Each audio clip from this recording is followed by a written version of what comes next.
Dance is started. We have Bravo Bell. First to show quickness at the start. Moving up on the outside. Dancing Polly. Hill, a star in the middle. Ironheart comes next.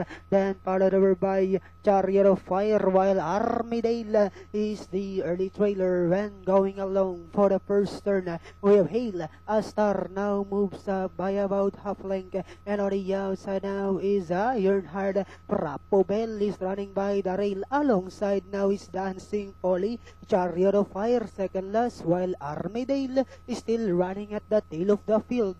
Half mile distance they traveled. We have Hale, a star by a length and a half.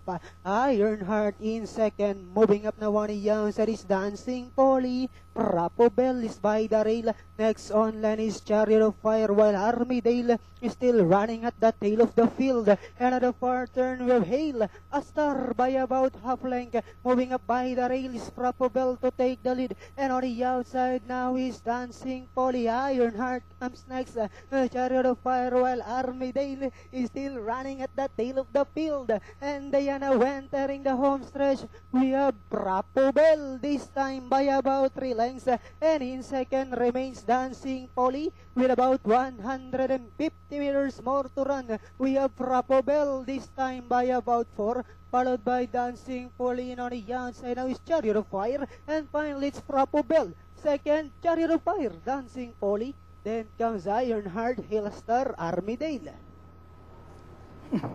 1-1A, 4-3. So, Paborito mo yan. 1-4-3. Paborito mo yan. Bravo Bell. 4-3 Ang unang tumawid ng finish line, Yamado po sa lahat ito. Ridden by Carvin